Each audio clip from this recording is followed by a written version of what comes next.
கிரெடிட்டார்ஸ்ன்றவங்க வந்து கிரெடிட்டார்ஸ் ஒரு lenders corporate enterprise refers to financial institution, commercial bank, private money lenders, debentures, trade creditors. இவங்களாம் தான் கிரெடிட்டார்ஸ்னு சொல்கிறாங்க. The company has to meet the application of paying interest and principal amounts on due. இவங்ககிட்டேருந்து நம்ம கடன் வாங்கியிருப்போம். கடன் வாங்கியிருந்தோம்னா அவங்களுக்கான பிரின்சிபல் அமௌண்ட்டும் இன்ட்ரெஸ்ட் அமௌண்ட்டும் ஆன் டியூ டேட்டில் பே பண்ணியிருக்கணும். தோ த creditors they are interested in a well-being company, the earning of the company assures a prompt recovery of their investment. This helps in improving the confidence in the industrial financing. It is through which the country can accelerate the economic growth. அதாவது இந்த கரெக்டாக நம்ம due டேட்டில் பே பண்ணுறது மூலிமா கடன் கொடுக்குறவங்களோட எண்ணிக்கை அதிகமாகிறதுக்கு வாய்ப்பு இருக்குது. அது அதிகமாகும் போது அது வந்து இந்தியாவோட ஒரு அந்த கண்ட்ரியோட எக்கனாமிக் க்ரோத்தை வந்து அக்ஸலரேட் பண்ணுறதுக்கும் வாய்ப்பு இருக்குது அப்படின்றது தான் இதில் சொல்ல வராங்க. ஸோ இது கிரெடிட்டார்ஸ் ரிலேட்டடில் பாயிண்ட்டாக. செகண்ட், ஒர்க்கர்ஸ் ரிலேட்டடில் வரும்போது ஒர்க்கர்ஸ் வந்து இண்டஸ்ட்ரியோட பேக் போன்னு சொல்கிறாங்க. அவங்க தான் main contributor of the growth and success of the industry. ஒரு இண்டஸ்ட்ரி டெவலப் ஆகணும்னா அங்கே வந்து ஒர்க் பண்ணுற எம்ப்ளாயீஸோ லேபர்ஸும் ப்ராப்பராக ஒர்க் பண்ணால் தான் அந்த கம்பெனி வந்து க்ரோத் ஆகும். அதனால் தான் இங்கே சொல்ல வராங்க த மெயின் கான்ட்ரிபியூட்டர்ஸ். ஒரு கம்பெனியோட வளர்ச்சிக்கு மெயின் கான்ட்ரிபியூட் பண்ணுறதே இந்த லேபர்ஸ் அண்ட் எம்ப்ளாயீஸ்க்காக தான். It is a basic obligation of the company to keep the workers in good humor and harmony.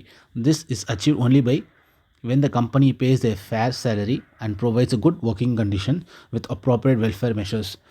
So இதை ஒர்க்கர்ஸை வந்து இந்த மாதிரி மோட்டிவேட் பண்ணுறதுக்கு ஒரே விஷயம் என்னென்னா அவங்களுக்கு பே பண்ணுற சேலரி, அவங்களோட ஒர்க்கிங் கண்டிஷன் இதெல்லாம் ப்ராப்பராக மெயின்டைன் பண்ணணும் கம்பெனி அப்படின்றது தான் இதோட பாயிண்ட்டாக. இது மெயின்டைன் பண்ண மூலிமா ஒர்க்கர்ஸ் வந்து நல்லா ஒர்க் பண்ணுவாங்க. நல்லா ஒர்க் பண்ணுறதுனால கம்பெனி ப்ராஃபிட் ஏர்ன் ஆகும். ப்ராஃபிட் ஏர்ன் ஆச்சுன்னா அது ஒரு வெல்த் மேக்ஸிமைஸ் ஆகும் அப்படின்றது தான் இங்கே point. Society or public. The business concern is an important socio-economic organ of a country. Economic permits the business unit to exploit all natural resources available in the country. In exchange of this, society economic demands welfare facility to the public. Government expects to increase the standard living of the people. The earning of the company must have obligation to fulfill the basic requirement of the common man. This helps in corporate enterprise to gain good reputation and creditworthiness. Hence, it is to care of the society and consumers. The consumer or to given good quality product with fair prices. It has to take care of society by participating directly, indirectly in a social actions, namely sponsoring social programs, free medical camps, free education program, etc. அதாவது ஒரு entity வந்து நேச்சுரலில் இருக்கிற எல்லா economic natural resources வந்து use பண்ணுறதுக்கு permit இருக்க மாதிரி கண்ட்ரியில் அதுக்கு வந்து திருப்பி கொடுக்கறதுக்கும் கம்பெனி வந்து தயாராக இருக்கணும். அது எப்படி திருப்பி கொடுக்கும் அப்படின்னா, நல்ல குவாலிட்டியான ப்ராடக்டை ஃபேர் ப்ரைஸ், டீசன்ட் ப்ரைஸுக்கு விற்கிறோம். அடுத்தது அது இல்லாமல் நிறைய society participating directly or indirectly social activations, எங்கெல்லாம் இந்த மாதிரி சோஷியல் ப்ரோக்ராம்ஸ், ஏதாவது medical camps free education program, அந்த மாதிரி இதிலலாம் அவங்க வந்து இன்வால்வ் ஆனாங்க அப்படின்னா அது மூலயமா அந்த கம்பெனியை பற்றி பப்ளிக்கு தெரிய வரும். பப்ளிக் தெரிய வரும்போது அதோட ப்ராடக்ட்ஸ் நிறையா வாங்குவாங்க. அந்த ப்ராடக்ட்ஸ் நிறையா வாங்கும்போது கம்பெனியோட ப்ராஃபிட் இன்க்ரீஸ்னால் வெல்த்தும் இன்க்ரீஸ் ஆகும். The total success of the business entity mainly depends on the decision of the management. அடுத்த பாயிண்ட் வந்து மேனேஜ்மெண்ட்டோட பாயிண்ட்டு. ஸோ நம்ம இதில் வந்து 4 விதமாக பார்த்தோம். லெண்டர், கிரெடிட்டார்ஸ், அதாவது பாரோ பண்ணுறவங்க, ஒர்க் பண்ணுறவங்க, சொசைட்டி ஒரு கவர்மெண்ட்டு, தேர்டு மேனேஜ்மெண்ட் ஒரு ஓனர். ஸோ 4 கன்சர்ன்ஸ் இருக்குது. 4 பேரோட கன்சர்ன்ஸ் என்ன, வெல்த் மேக்ஸிமேஷன் எப்படி இன்வால்வ் ஆகுது அப்படின்றத பார்க்க போகிறோம். ஸோ லெண்டர் கடன் கொடுத்தவங்க, ஒர்க் பண்ணுறவங்க, சொசைட்டி, இப்போ மேனேஜ்மெண்ட். இப்போ நம்ம வந்து இந்த 3 பார்த்து முடிச்சிட்டோம். இப்போ வந்து மேனேஜ்மெண்ட் ஓனர்ஸ் பார்க்குறோம். The total success of a business entity mainly depends on decision of the management. இது நம்மளுக்கு தெரிஞ்சது தான். ஒரு பிஸ்னஸ் சக்ஸஸ் ஆகணும் அப்படின்னா அது ஒரு மேனேஜ்மெண்ட் இன்வெஸ்ட்மெண்ட் தான் இருக்கும். The contribution of finance manager to this substantial. He has to guide the management in the right direction at the right time. He has to have a maximum control over the movement of funds and deploy of funds in a profitable avenue to reach a maximum profit. To have show their competence in allowing company to grow all direction, create confidence in mind of the equity shareholders. So அதாவது management தான் இந்த பிஸ்னஸோட சக்ஸஸ்க்கு main காரணமாக இருக்காங்க. அவங்களோட decision making வந்து தான் major impact ரோலை இங்கே ஃபாலோ பண்ணுது. ஸோ அதனால் மேனேஜ்மெண்ட் என்ன பண்ணணும், எங்கேருந்து இந்த மூவ்மெண்ட் ஆஃப் ஃபண்ட்ஸை வந்து ப்ராப்பராக கண்ட்ரோல் பண்ணணும், எங்கேருந்து காசு வாங்குறாங்க, எங்கே இன்வெஸ்ட் பண்ணுறாங்க, எப்படி மேக்ஸிமைஸ் பண்ணுறாங்க அப்படின்ற டெசிஷன்லாம் ப்ராப்பராக எடுக்கணும் அப்படின்றது தான் இதுக்கான அர்த்தம். அட்வான்டேஜஸ் என்ன வெல்த் மேக்ஸிமைசேஷனில் அப்படின்றத பார்ப்போம். வெல்த் மேக்ஸிமைசேஷன் வந்து கிளியர் டேர்மாக மென்ஷன் பண்ணியிருக்காங்க. இதுவே நம்ம ப்ராஃபிட்டில் பார்க்கும்போது என்ன ப்ராஃபிட் அப்படின்றது நமக்கு தெரியாமல் இருந்தது. இங்கே வந்து ப்ராப்பராக டிஃபைன் பண்ணியிருக்காங்க. எப்படி டிஃபைன் பண்ணியிருக்காங்க அப்படின்னா, present value of cash flow is taken into consideration. அதாவது என்ன தான் நம்ம வந்து ஃப்யூச்சரில் 10 ரூபா நம்ம அந்த எக்ஸாம்பிளில் 100 இன்வெஸ்ட் பண்ணி 10 ரூபா வந்தது இல்லையா, என்ன தான் நமக்கு 10 ருபீஸ் நமக்கு ஃப்யூச்சரில் வந்தாலும் அதுக்கான ப்ரெசென்ட் வேல்யூ என்ன அப்படின்றத நான் கன்சிடர் பண்ணுறேனே தவிர எவ்வளோ எனக்கு வருது அப்படின்றத நான் கன்சிடர் பண்ணுறது இல்லை. ஸோ அதனால தான் இங்கே மென்ஷன் பண்ணேன், here the present value of the cash flow is taken into consideration. The net effect of investment and benefit can be measured clearly. இன்வெஸ்ட்மெண்ட்டை மைனஸ் பண்ணிடுறேன், பெனிஃபிட் என்ன வருதோ அதோட ப்ரெசென்ட் வேல்யூ, அதுலேருந்து நான் என்னோடய இன்வெஸ்ட் பண்ண அமௌண்ட்டை நான் மைனஸ் பண்ணிட்டேன் அப்படின்றது தான் பேலன்ஸ் இருக்கிறது தான் என்னோடய வெல்த் அப்படின்னு சொல்கிறதுனால இது கிளியராக டிஃபைன் பண்ணியிருக்காங்க. ஆனால் ப்ராஃபிட்டில் பார்க்கும்போது அது டிஃபைன் பண்ணல. It is consider the concept of time value of money. அங்கே ப்ராஃபிட் மேக்ஸிமேஷனில் time value of money consider பண்ணல அப்படின்ற மாதிரி சொல்லியிருந்தோம். ஆனால் இங்கே கன்சிடர் பண்ணுறோம். The concept of wealth maximization is universally accepted because it is takes care of interest of financial institution owner and society at large. நம்ம இப்போ பார்த்தோம் இல்லையா, எல்லா இதுலேயுமே வெல்த் மேக்ஸிமைசேஷனில் கன்சிடர் பண்ணுறோம், லெண்டர்ஸ் கன்சிடர் பண்ணுறோம், ஒர்க்கர்ஸ் கன்சிடர் பண்ணுறோம், சொசைட்டி கவர்மெண்ட்ஸ் கன்சிடர் பண்ணுறோம், மேனேஜ்மெண்ட் கன்சிடர் பண்ணுறோம் அப்படின்றதுனால இது குளோபலாகவே அக்செப்ட் பண்ணதாக இருக்குது. Wealth maximization guides the management in framing consistent strong dividend policy to reach maximum return of the equity shareholders. So இந்த wealth மேக்ஸிமைசேஷன்றதுனால மேனேஜ்மெண்ட்டுக்கு வந்து ஒரு டிவிடெண்ட்றது வந்து நீங்கள் ஒரு ஷேர் வாங்குறீங்க அப்படின்னா அந்த ஷேருக்கு உங்களுக்கு வர ரிட்டர்ன் இல்லையா.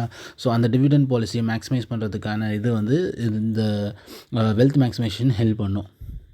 The concept of wealth maximization considers the impact of risk factor while calculating net present value at particular discount rate. Adjusting is being made to cover the risk that is associated with the investment. Discount rate நம்ம பண்ணோம் இல்லையா, நம்ம வந்து 7% of the cost of கேபிட்டலில் நம்ம discount பண்ணோம் இல்லையா. இந்த 7% அப்படின்றது வந்து ஆஃப்டர் கன்சிடரிங் எல்லா ரிஸ்க்கும் கன்சிடர் பண்ணி வந்த அமௌண்ட் தான் இந்த 7%. இது என்னன்றதை நம்ம நெக்ஸ்ட் சாப்டரில் கிளியராக பார்க்கலாம். அடுத்தது டிசிஷன்ஸ் ஆஃப் ஃபினான்ஷியல் மேனேஜ்மெண்ட்ஸ் அப்படின்றத நம்ம பார்க்கலாம். இதில் வந்து நமக்கு 2 டைப் ஆஃப் டிசிஷன்ஸ் இருக்குது. ஒன்று வந்து லாங் டேர்ம் ஃபினான்ஷியல் டிசிஷன், இன்னொன்று short term financial decision. Long டேர்ம்ன்றது வரும்போது investment, financial and dividend decisions வரும். ஷார்ட் டேர்மில் வரும்போது ஒர்க்கிங் கேபிட்டல் மேனேஜ்மெண்ட், அதாவது இம்மிடியேட்டாக நமக்கு வர ஃபண்ட்ஸில் எப்படி மேனேஜ் பண்ணுறோம் அப்படின்றது, அதாவது கரண்ட் அக்கௌண்ட்ஸில் இருக்கிற எல்லாமே, கரண்ட் இன்வெஸ்ட்மெண்ட்ஸில் இருக்கிறது, கரண்ட் அசட்ஸில் இருக்கிறவங்க எல்லாமே, cash, investments, receivables, inventories. Long term financial decisions வந்து டிஸ்கிரிப்ஷனில் கொடுத்துருக்காங்க.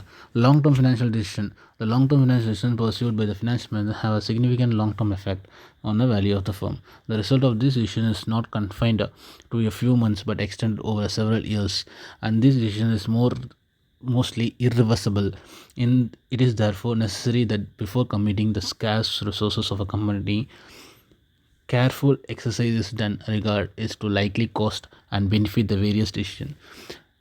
நம்ம இந்த டேர்ம்லேயே நமக்கு தெரியுது இல்லை, லாங் டேர்ம் ஃபினான்ஷியல்னா சின்ன பீரியடுக்கு இல்லை, ஒரு வந்து 3-4 வருஷத்துக்கோ இல்லை 5 வருஷத்துக்கோ ஒரு லாங் டேர்மாக, அதாவது பெரிய 2-3 மாதத்தில் இன்வெஸ்ட் பண்ணுற ஆப்ஷன் கிடையாது, டிசிஷன் கிடையாது, ஃபினான்ஷியல் டிசிஷன் கிடையாது. இது ஒரு 2-3 வருஷத்துக்கு போகிற மாதிரி இருக்கிற பெரிய ஃபினான்ஷியல் டிசிஷன். இது பெரிய ஃபினான்ஷியல் டிசிஷனாக இருக்கிறதுனால இதை வந்து நம்ம ஒரு வாட்டி எடுத்துட்டோம் அப்படின்னா அதுக்கு பின்வாங்கிறது கஷ்டமாக இருக்கும். அதனால் இந்த மாதிரி பெரிய லாங் டேர்மில் நம்ம வந்து இன்வெஸ்ட் பண்ணுற அமௌண்ட்டோ இல்லை லாங் டேர்மில் ஃபினான்ஸ் டிசிஷன் எடுக்கிற போதோ பார்த்து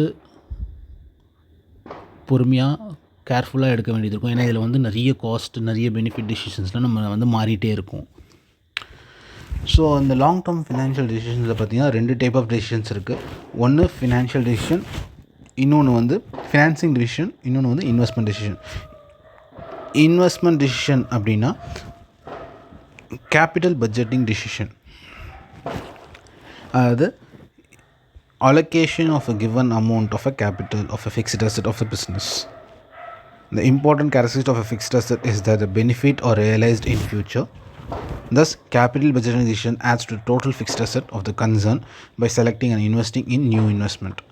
It must be properly understood at this stage that because of the future benefit are not known with certainty, investment proposal necessity involves risk.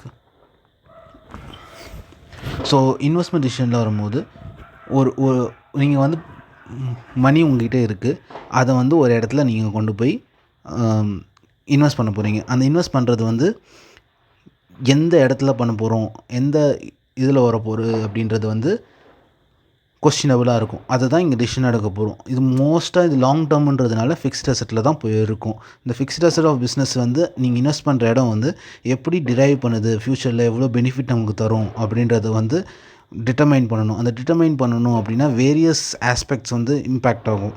ஆனாலும் நம்மளால் கண்டுபிடிக்கிறது கஷ்டமாக இருக்கும். ஏன் அப்படின்னா அதோட சர்டனிட்டி, அது கண்டிப்பாக இதான் நடக்கும் அப்படின்றது நமக்கு தெரியாமல் இருக்கும். இந்த investment proposal necessary involve risk நிறைய இருக்கும் இதில். Consequently, they must hold. Obviously, the management will select the investment adding something to the value of the firm. கண்டிப்பாக மேனேஜ்மெண்ட் வந்து எது தோணாலும் இன்வெஸ்ட் பண்ண மாட்டாங்க, ரிசர்ச் பண்ணுவாங்க, டிலே பண்ணுவாங்க.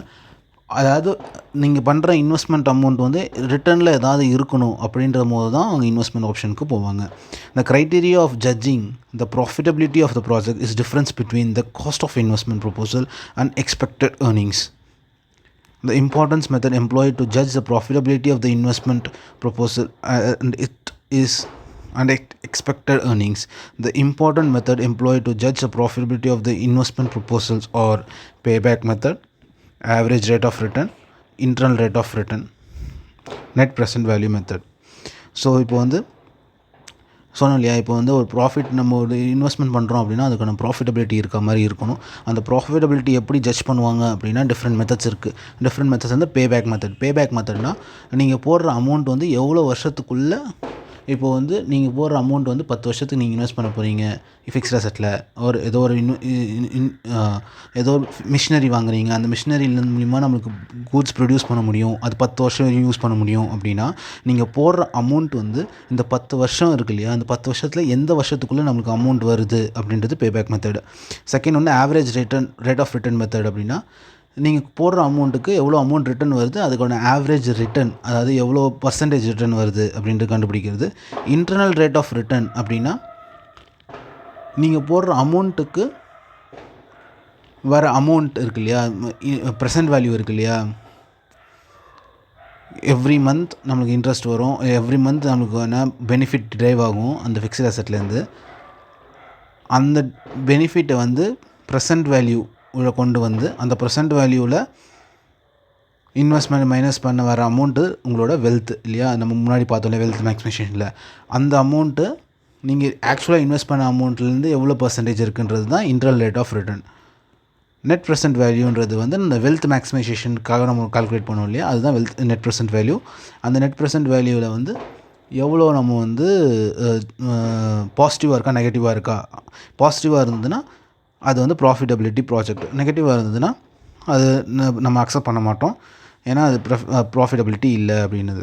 The careful employment of this method helps in determining the contribution of the investment of the project. Finance decision also known as capital decision. It is intimately tied with the investment decision. To understand investment decision, the firm needs a proper finance. The solution to this question raising finance is solved by financing decision.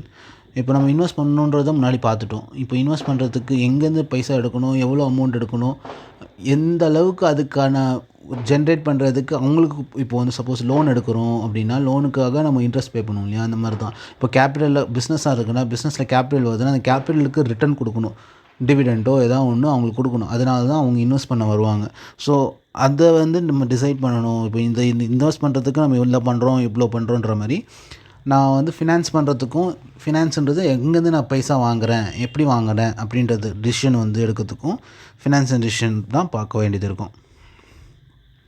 There are a number of sources from which funds can be raised. The most important sources of financing are equity capital, debt capital. நான் சொன்னேன் equity கேபிட்டல்ன்றது வந்து உங்களோட share holders நீங்கள் வந்து invest பண்ணுறது. Dead கேபிட்டல்னால் லோன்ஸ்லாம் எடுக்கிறது. The central task before the finance manager is to determine the portion of equity and debt. இந்த ஃபினான்ஸ் மேனேஜர் என்ன பண்ணுவாங்க அப்படின்னா, ஈக்விட்டியும் இருக்குது, அதாவது இன்வெஸ்டர்கிட்டேருந்து வாங்குகிற பைசா, பாரோவர்ஸ் கிட்டேருந்து வாங்குகிற பைசா, லோன்ஸு, இது ரெண்டுத்தில் எந்த போர்ஷனில் நான் வாங்கணும், நான் நிறைய லோன் எடுத்துகிட்டு கம்மியாக ஈக்விட்டி இருக்கணுமா, இல்லை நிறைய ஈக்விட்டி எடுத்துகிட்டு கம்மியாக லோன் இருக்குமா அப்படின்ற டிசிஷன் தான் வந்து ஃபினான்ஸ் மேனேஜ்மெண்ட் இதில் எடுப்பாங்க. அதாவது central task for the finance manager to determine the portion of equity capital and debt capital. He must endeavor to obtain the financial mix or optimal capital structure of the firm where overall cost of the capital is minimum or value of the firm is maximum. The use of debt capital, for instance, affects the return of risk and shareholder. The return of equity will not only increases but also the risk. A proper balance will have a struck between the return value per share will be maximized and firm's capital structure would be optimum. Once a financial management is able to determine the best combination of debt and equity, he must raise the appropriate amount that is best. இதில் வந்து டெப்ட் and mix நம்ம பார்க்குறோம் இல்லையா, அதில் வந்து இப்போ dead அதிகமாக இருக்குன்னா என்னோட ரிட்டர்ன் கம்மியாகிறது வாய்ப்பு இருக்குது, ஏன்னா நான் இன்ட்ரெஸ்ட் பே பண்ணணும், அதெல்லாம் இருக்குது. ஈக்விட்டி அதிகமாக இருக்குது அப்படின்னும் போது என்னோடய ரிட்டர்ன் கொஞ்சம் மிக்ஸாக இருக்கும். எந்த இடத்துல நான் கரெக்டாக இருந்தால் இந்த டெட் அதிகமாக இருக்கும், இல்லை ஈக்விட்டி எந்த மிக்ஸில் எனக்கு வந்து ப்ராஃபிட் வந்து அதிகமாக ஆகுது அப்படின்ற பேசிஸில் நான் கண்டுபிடிச்சிட்டேன் அப்படின்னா அந்த இதை ஃபிக்ஸ் பண்ணிவிட்டு ஃபண்டு அந்தந்த மோட் ஆஃப் ஃபண்டில் நான் ரைஸ் பண்ணுவேன். அதை ரைஸ் பண்ணுற மூலிமா எனக்கு வந்து என்னோடய வெல்த் மேக்ஸிமைஸ் பண்ணுறதுக்கு ஃபினான்ஸ் மேனேஜ்மெண்ட் ஒர்க் பண்ணுவாங்க. அடுத்தது டிசிஷன் பார்த்தீங்கன்னா, ஃபினான்ஸ் டிசிஷன் எடுத்தாச்சு, இன்வெஸ்ட்மெண்ட் டிசிஷன் பார்த்தாச்சு. அடுத்தது லாங் டேர்ம் டிசிஷனில் வந்து dividend decision. The next crucial financial decision is the dividend decision. This decision is basis of dividend payment policy, reserve policy, etc. The dividends are generally paid at some percentage of earnings on the paid up capital. However, the policy pursued by the management concerning the dividend payment is generally stable in character. Stable dividend policy implies the payment of same earnings percentage with only small variation depending upon pattern of earning. The stable dividend policy, among other things, increases the market value of the share. The amount of undistributed profit is called retained earning. In other words, dividend payout ratio determines the amount of earnings retained in the firm. The amount of earnings of a profit is kept undistributed with the firm must be evaluated in the light of the objective of maximizing the shareholders' wealth. இதில் என்ன சொல்ல வராங்கன்னா, ஒரு கம்பெனியோட dividend payment policy, அதாவது எவ்வளோ amount வந்து share ஹோல்டர்ஸ்க்கு நான் தரணும் அப்படின்றத வந்து டிசைட் பண்ணணும். இந்த டிசிஷன் வந்து ஒவ்வொரு வருஷமும் மாறி மாறி இருந்தால் அது வந்து கரெக்டாக போகாதுன்றதுனால ஸ்டேபிளான டிவிடெண்ட் பாலிசியாக இருக்கும் பட்சத்தில் அந்த கம்பெனியோட ஷேர் ப்ரைஸ் வந்து ஸ்டேபிளாக மெயின்டைன் ஆகும், இன்க்ரீஸ் ஆகும். அதே மாதிரி அந்த கம்பெனியோட அன்டிஸ்ட்ரிபியூட்டட் ப்ராஃபிட் இருக்கு இல்லையா, அன்டிஸ்ட்ரிபியூட்டட் ப்ராஃபிட்னா ஒரு ப்ராஃபிட் ஏர்ன் பண்ணுறீங்க, அந்த ப்ராஃபிட்லேருந்து நீங்கள் ஒரு பார்ட்டை வந்து ஷேர் ஹோல்டர்ஸ்க்கு டிவிடெண்ட்டாக கொடுக்குறீங்க, கொடுத்துட்டு பேலன்ஸ் அமௌண்ட் நீங்கள் வச்சுக்கிறீங்க இல்லையா, அதை வந்து அன்டிஸ்ட்ரிபியூட்டட் ப்ராஃபிட்னு சொல்லுவாங்க. அதை தான் ரீடைன்ட் ஏர்னிங்னு சொல்லுவாங்க. In other words, dividend pay out ratio determines. இந்த டிவிடெண்ட் பே அவுட் ரேஷியோன்றது வந்து எப்படி என்ன டிட்டர்மைன் பண்ணும் அப்படின்னா, எவ்வளோ அமௌண்ட் வந்து கம்பெனி ரீட்டைன் பண்ணிக்குது. இப்போ 100 ரூபாவில் டிவிடெண்ட் பே அவுட் ரேஷியோ வந்து 20ன்னு வச்சுப்போம். ஸோ 20% அப்படின்னா, ஸோ 100 ரூபாவில் 20 rupees நான் டிவிடெண்டாக ஷேர் பண்ணிவிட்டேன், பேலன்ஸ் 80 rupees நான் ரீட்டைன் ஏர்னிங்காக வச்சுருக்கேன் அப்படின்றது அர்த்தம். The amount of earnings of a profit to be kept undistributed with the firm must be evaluated in light of objective of maximizing shareholders' wealth. இந்த dividend policy நம்ம எப்படி work பண்ணணும் அப்படின்னா, dividend maximizing share holder ஃபண்டை maximize பண்ணுற மாதிரி maintain பண்ண வேண்டியது இருக்கும். நெக்ஸ்ட் நம்ம பார்க்க போகிறது ஷார்ட் டேர்ம் ஃபினான்ஸ் டிசிஷன் மேக்கிங்கில் பார்க்க போகிறோம். The job of finance manager is not just limited to long-term financial decision but also extend to the short-term financial decision, aiming at safeguarding the firm against illiquidity and insolvency. Surveys indicates that the largest portion of financial management time is devoted to the day-to-day internal operation of the firm. This may be appropriately subsumed under the heading working capital management. அதாவது financial management வேலை வந்து long டேர்மாக நம்ம invest பண்ணிவிட்டு wealth create பண்ணிவிட்டு மட்டும் இருக்க முடியாது. Regular day to day work activity manage பண்ணணும். ரெகுலர் ஆக்டிவிட்டி மேனேஜ் பண்ணணும் அப்படின்னா ஒர்க்கிங் கேபிட்டல், அதாவது டே டு டே ஆக்டிவிட்டிக்கான பைசா வந்து ஜென்ரேட் பண்ணுறது தான் ஒர்க்கிங் கேபிட்டல் மேனேஜ்மெண்ட் அப்படின்றது சொல்லுவாங்க.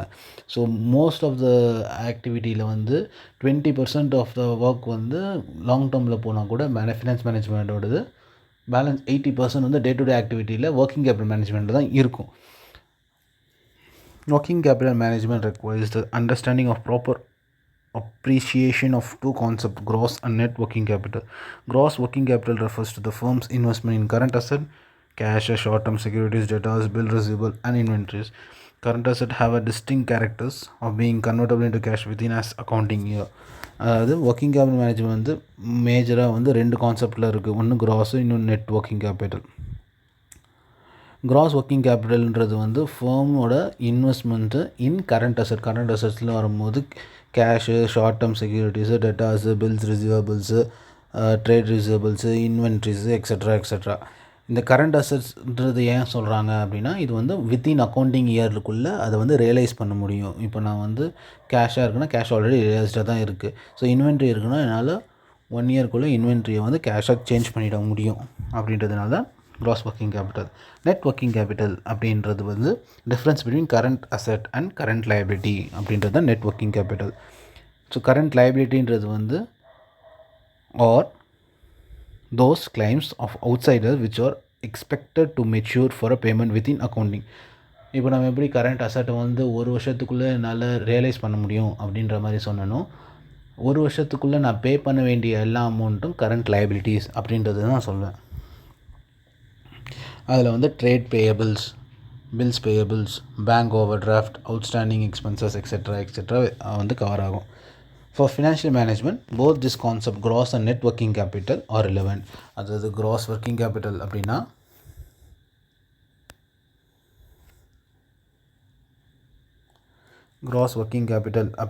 Current asset,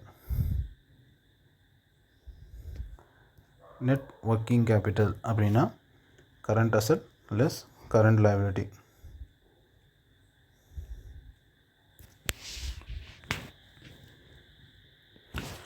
So investment in current asset affects firms' profitability, liquidity and solvency. In order to ensure that neither insufficient or unnecessary funds are invested in current asset, the financial management should develop sound technical of managing current asset. He should estimate firms' working capital need and make sure that the funds would be made available when needed. So அடுத்தது பார்த்திங்கன்னா relationship between finance functions அப்படின்றதுக்கு இந்த figures கொடுத்துருக்காங்க, நீங்கள் go through பண்ணிக்கோங்க. So the cost of capital act as a core in framework for financial management decision making. நான் சொன்னேன் இல்லையா, அந்த காஸ்ட் ஆஃப் கேபிட்டல் அந்த டிஸ்கவுண்ட் பண்ணோம் இல்லையா நம்ம அந்த எக்ஸாம்பிளில். ஸோ காஸ்ட் ஆஃப் கேபிட்டல் அப்படின்றது வந்து நீங்கள் வந்து ஃபண்ட் ரைஸ் பண்ணுறதுக்கு எவ்வளோ செலவாகுது அப்படின்றது தான் cost of capital. It has two-way effect on investment, financing, dividend decisions. It influences in the cost of capital தான் உங்களுக்கு வந்து எங்கே இன்வெஸ்ட் பண்ணணும், எப்படி ஃபினான்ஸ் பண்ணணும், எப்படி டிவிடெண்ட் எவ்வளோ கொடுக்கணும் அப்படின்றதெல்லாம் இன்ஃப்ளூயன்ஸ் பண்ணும். The cost of capital leads to the acceptance or rejection of projects. It is cut-off criteria in investment decision. In turn, the profitability of a project rises lower of the cost of capital. The financing decision affects the cost of capital because its weighted average cost of capital return influence the financial decision. The dividend decision tries to meet the expectation of the investor, raise or lower the cost of capital. The following figures explains the component of finance functions and their interrelations. So finance ஃபங்க்ஷன்ஸில் என்னென்ன இருக்குன்றதை நம்ம பார்ப்போம். Executive functions ஒன்று இருக்குது, இன்சிடென்ஷியல் function இருக்குது. Executive ஃபங்க்ஷன்ஸில் நம்ம வந்து ஃபோக்கஸ் பண்ணணும் ஃபினான்ஸை, investment policy, dividend policy, cash flow and requirements, decision upon borrowing policy, negotiation for new outside financing, checking upon financial and performance. Incidental ஃபங்க்ஷன்ஸில் பார்த்தீங்கன்னா cash receipts and payments, custody of valuable paper, keeping mechanical details of financing, record keeping and reporting, cash planning, credit management.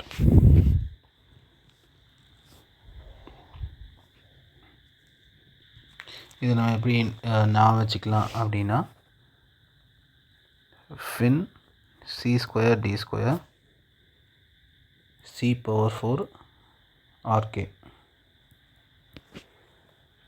Fin financial forecasting, ஐனா investment policy, என்ன negotiation for outside new outside financing, C square, D square, cash flow requirements, checking upon financial and performance, D square வந்து dividend policy, decision upon borrowing policy. Incidental functionல C power 4 RK, அதாவது cash receipts and payments, custody of valuable papers, cash planning, credit management, C power 4. அப்புறம் வந்து RK, record keeping mechanical details of financing. Next, financial controls. The long term and short term decision together determine the value of the firm. நம்ம சொன்ன மாதிரி இப்போ long term டிசிஷன்ஸும் short term டிசிஷன்ஸும் combine பண்ணி தான் ஒரு ஃபேமோட வேல்யூவை டிட்டர்மைன் பண்ணுது. In order to maximize this value the firm should strive for optimal combination of this decision. இது ரெண்டில் எவ்வளோக்கு எவ்வளோ இருக்கணும் அப்படின்றத பேஸ் பண்ணி தான் என்னோடய வேல்யூ இன்க்ரீஸ் ஆகுதுன்னும் போது இதை வந்து நம்ம ப்ராப்பராக டிசிஷன் எடுக்கணும். எவ்வளோ மிக்ஸில் எடுக்கணும், எப்படி ஆப்டிமலாக இருக்கணும் அப்படின்றத நம்ம டிசிஷன் எடுக்கணும். In an endeavour to make decision the financial management makes use of certain tools in analysis, planning and control activities of the firm. Some of such important tools are எந்தெந்த tool use பண்ணி இந்த டிசிஷன்ஸ் எடுப்பாங்க அப்படின்னா accounting ஸ்டேட்மெண்ட்ஸ்னால் உங்களோட balance sheet, profit and loss account, அதெல்லாம் தான் அக்கௌண்டிங் ஸ்டேட்மெண்ட்ஸ்னு அர்த்தம். ஃபினான்ஷியல் ரேஷியோஸை அனலைஸ் பண்ணுவாங்க. Fund flow analysis, cash flow analysis, financial forecasting, analysis of operating and financial leverages, capital expenditure budgeting, financial reports, profitability index, cost profit volume analysis, various analysis, costing and cost control statement, operating budgeting and budgetary. So இதெல்லாம் தான் tool. இதில் ஏதாவது 4-5 நான் வச்சுக்கிட்டிங்கன்னா எக்ஸாமில் எழுதுறதுக்கு ஈஸியாக இருக்கும். Organization for finance function. Almost anything in the financial realms falls within the such committee realm. ஒரு ஆர்கனைசேஷனில் ஃபினான்ஸ் ஃபங்க்ஷனில் ஆர்கனைசேஷன் எப்படி இருக்கும் அப்படின்றத இங்கே ஒரு இல்லஸ்ட்ரேட்டிவ் ஆர்கனைசேஷன் சார்ட்டாக இங்கே கொடுத்துருக்காங்க. ஃபஸ்ட்டு வந்து போர்ட் ஆஃப் டைரக்டர்ஸ் இருப்பாங்க டாப் லெவலில்.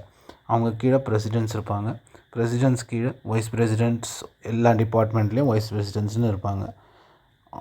ஓகேங்களா. ஃபினான்ஸில் மட்டும் 2 பேர் இருப்பாங்க, கண்ட்ரோலர், ட்ரெஷரர்னு இருப்பாங்க. ஸோ ஒரு ஆர்கனைசேஷனோட ஃபினான்ஸ் ஸ்ட்ரக்சர்னு பார்த்தீங்கன்னா கீழேருந்து பார்க்குறோம் அப்படின்னா கண்ட்ரோலர், ட்ரெஷரர் இருப்பாங்க. எது கீழே அப்படின்னா வைஸ் பிரசிடென்ட் ஆஃப் ஃபினான்ஸ் கீழே 2 பேர் இருப்பாங்க.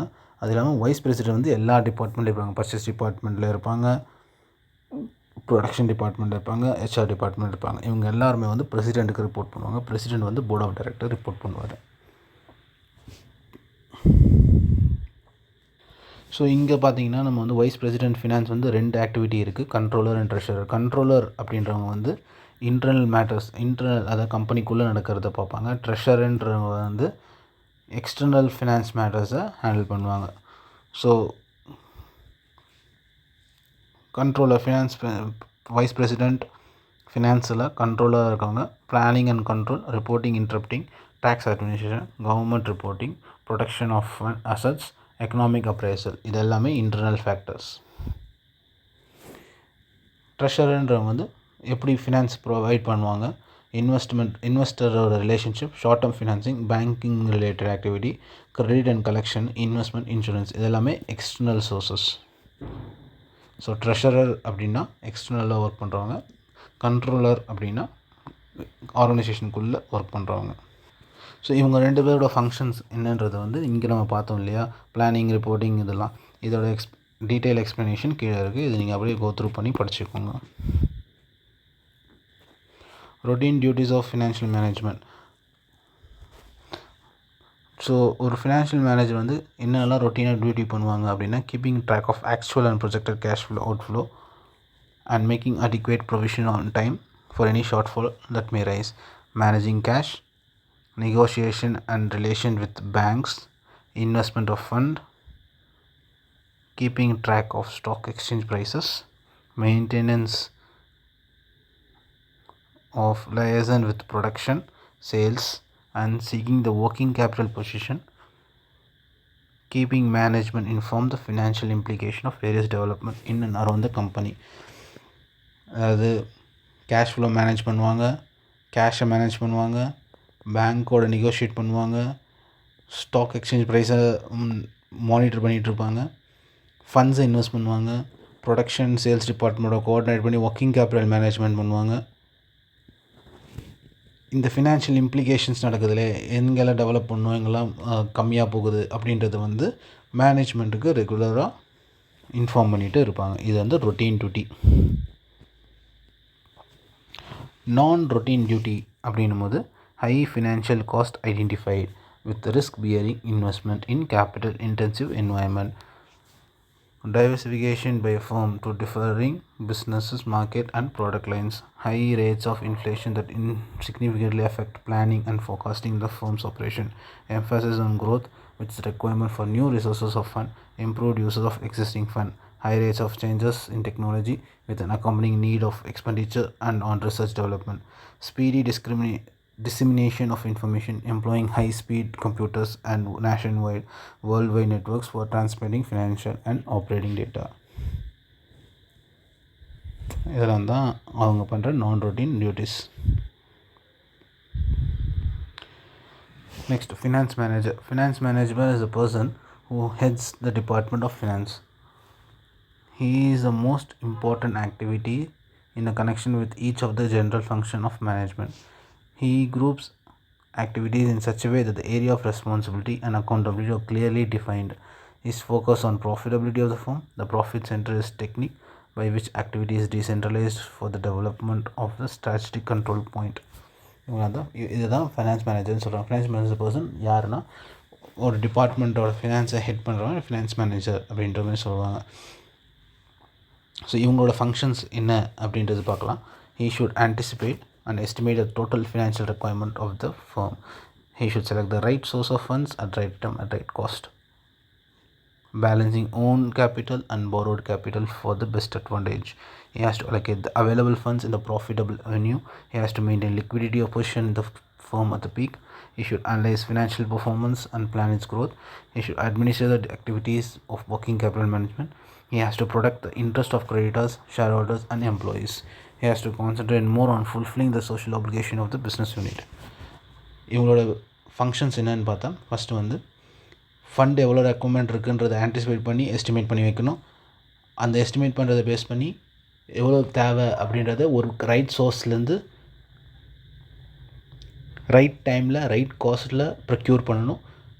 அந்த ப்ரொக்யூர் பண்ணதை வந்து பேலன்சிங்காக இருக்கணும். எங்கேனா ஈக்விட்டியாக இல்லை பாரோட் ஃபண்டாக, ஓன் கேபிட்டலாக இல்லை பாரோட் ஃபண்டான்றது மிக்ஸ் கரெக்டாக இருக்கணும். அதை வந்து ப்ராப்பராக அலோகேட் பண்ணியிருக்கணும். ப்ராஃபிட் ஜென்ரேட் ஆகிற மாதிரி இருக்கிற இடத்துல லிக்விடிட்டி, அதாவது ஒர்க்கிங் கேபிட்டல் மேனேஜ்மெண்ட்டும் ப்ராப்பராக மெயின்டைன் பண்ணியிருந்துருக்கணும். ஃபினான்ஷியல் பர்ஃபார்மன்ஸும் க்ரோத்தையும் கண்டினியூவாக monitor பண்ணியிருந்துருக்கணும், analyse பண்ணியிருந்துருக்கணும்.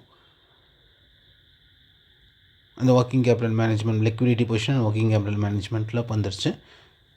He has to protect the interest of creditor. இவங்க வந்து கிரெடிட்டார்ஸு, ஷேர் ஹோல்டர்ஸு அண்ட் எம்ப்ளாயோட இன்ட்ரெஸ்ட்டை ப்ரொடக்ட் பண்ணி இருந்திருக்கணும். சோஷியல் ஆப்ளிகேஷனை மெயின்டைன் பண்ணி இருந்திருக்கணும். இந்த டாப்பிக்கோட கடைசி இந்த சாப்டரோட கடைசி topic risk return trade off. The financial decision of the firm are interrelated and jointly affects the market value of the share by influencing the return risk and of the firm. The relationship between the return and risk can be simply expressed as return equal to risk-free rate plus risk premium. அதாவது ஒரு financial direction of the firm வந்து இன்டர்ரிலேட்டடாக இருக்கும். இது வந்து market value of the firm வந்து affect பண்ணும். எப்படி அஃபெக்ட் பண்ணும் அப்படின்னா, ரிஸ்க்கும் ரிட்டர்ன் பேஸ் பண்ணி அதோட ஃபர்மோட வேல்யூ வேணும். ரிலேஷன்ஷிப் பிட்வீன் ரிஸ்க்கும் ரிட்டர்ன் எப்படி ட்ரைவ் பண்ணுறாங்க அப்படின்னா, ரிட்டர்ன் வந்து நீங்கள் ரிஸ்க்கே எடுக்காமல் எவ்வளோ ரிட்டர்ன் வாங்குறீங்க, ரிஸ்க் எடுக்கிறதுனால அதுக்கு ரிஸ்க்குக்கான ப்ரீமியம் ஆட் பண்ணிங்கன்னா அதுதான் ரிட்டர்ன் அப்படின்றது சொல்கிறாங்க. இப்போது நான் பேங்க்கில் போய் எஃப்டியில் இன்வெஸ்ட் பண்ணுறேன், 6.5% இன்வெஸ்ட் பண்ணுறேன் அப்படின்னா இது எனக்கு ரிஸ்க் ஃப்ரீ. இப்போது இதுவே நான் போய் ஒரு கம்பெனியில் இன்வெஸ்ட் பண்ண சொல்கிறாங்க அப்படின்னா, இந்த கம்பெனி இன்வெஸ்ட் பண்ணுறதுக்கு எனக்கு ரிஸ்க் வருது. இந்த ரிஸ்க் எவ்வளோ பர்சன்டேஜ் அப்படின்றத பார்க்கணும். அந்த பர்சன்டேஜ்ன்று பார்த்தீங்கன்னா, ஸோ எக்ஸாம்பிள் எனக்கு 2% இன்க்ரீஸ் ஆகுது ரிஸ்க் அப்படின்னா, ஸோ 6.5% + 2%. ஸோ என்னோடய ரிட்டர்ன் வந்து 8.5% இருக்கணும். நான் 8.5% இருந்தால் மட்டும்தான் நான் இந்த கம்பெனியில் இன்வெஸ்ட் பண்ணுவேன். ஏன்னா நான் ரிஸ்க் இல்லாமல் நான் 6.5 ரைஸ் பண்ணுறேன். நான் கம்பெனி இன்வெஸ்ட் பண்ணுறத நான் ரிஸ்க் எடுக்கிறேன். அந்த ரிஸ்க் வந்து எவ்வளோ பர்சன்டேஜ் இருக்குது அதுதான் இந்த ரிஸ்க் ப்ரீமியம். அந்த ரிஸ்க் ப்ரீமியம் பேஸ் பண்ணி தான் 8.5% ஆகும். Risk free rate is a compensation for time and risk premium is a compensation for risk. சொன்னேன் இல்லையா, risk free rate is a compensation for time. இப்போ இந்த எஃப்டியில் வந்து நான் டைம் பீரியடுக்கான ரிட்டர்ன் தான் இது. இதுவே நான் இந்த கம்பெனியில் இன்வெஸ்ட் பண்ணும்போது இந்த டைம் பீரியடாக எனக்கு வேணும், அது இல்லாமல் நான் எவ்வளோ ரிஸ்க் எடுக்கணும் அதுக்கான அமௌண்ட்டும் வேணும். ஸோ அதனால் எனக்கு ரிட்டர்ன் இன்க்ரீஸ் ஆகுது. Higher will be the required rate of return on that action, higher the risk. இப்போது எனக்கு ரிஸ்க் அதிகமாக இப்போ 2% ரிஸ்க் எனக்கு 5% ரிஸ்க் ஆச்சுன்னா என்னோடய ரிட்டர்னும் அதிகமாகும். அதான் இங்கே சொல்லுவாங்க, higher the risk higher the return. The proper balance between the return and the risk should be maintained to maximize the market value of the firm's share. Such balance is called risk-return trade-off, and every financial decision involves this trade-off. The interrelation between the market value, financial decision, and risk-return trade-off is defined in these figures. Financial management வந்து share value maximise பண்ணும். Share value maximise பண்ணுறதுக்கு போது different decision makings இருக்கும். Investment decision இருக்கும், liquidity management இருக்கும், financial decision இருக்கும், dividend policy இருக்கும். இதெல்லாம் நம்ம இப்போ மேலே படித்தோம். அண்ட் ஃபினான்ஷியல் டிசிஷன் வந்து trade offs, risk and return trade off base பண்ணி இருக்கும். ஸோ இதோட இந்த சாப்டர் க்ளோஸ் ஆகிடுச்சு. இதுக்கான கொஷின்ஸ்லாம் எனக்கு கீழே இருக்குது, நீங்கள் ஒரு வாட்டி கோ த்ரூ பண்ணிக்கலாம். நம்ம செகண்ட் சாப்டரில் பார்க்கலாம். தேங்க்யூ.